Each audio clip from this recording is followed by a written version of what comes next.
మంత్రులు, ఎమ్మెల్యేలు, మేయర్ మరియు పార్లమెంట్ సభ్యుల కమిషన్ల దందాతోనే భద్రకాళి బండ్ పనులు ఆలస్యం అవుతున్నాయని మాజీ ప్రభుత్వ చీఫ్ విప్ పశ్చిమ శాసనసభ్యులు దాసే వినయ్ భాస్కర్ ఆరోపించారు. హన్మకొండ నగరంలోని శ్రీ భద్రకాళి బండ్ పనులను మాజీ శాసనసభ్యులు వినయ్ భాస్కర్ పరిశీలించారు.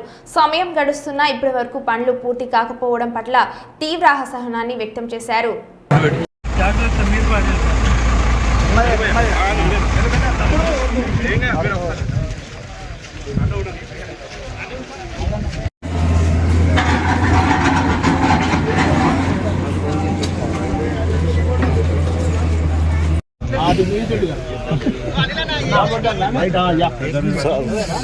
కొంచెం వెనుక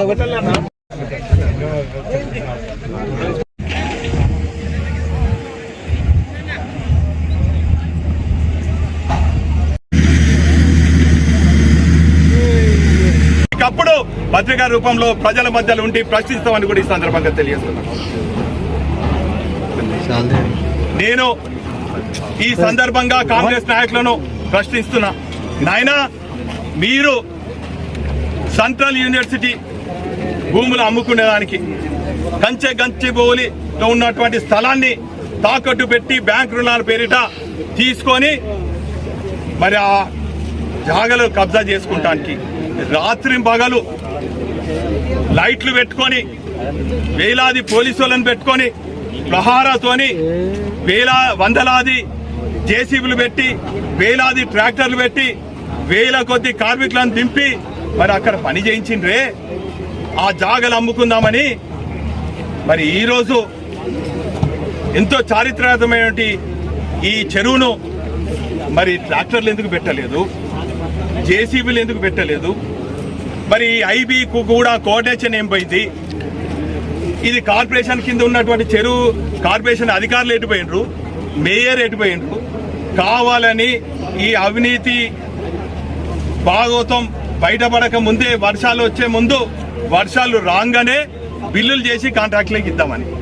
ఈ సందర్భంగా నేను మీ ద్వారా అధికారులను డిమాండ్ చేస్తున్నా. ఈ రోజు మటుకు ఏం బిల్లులు చెల్లించిండ్రో అది మీకు, కాంట్రాక్టర్లకు, నాయకులకు, మంత్రులకు, మేయర్కే తెలుసు. ఈ రోజు నుంచి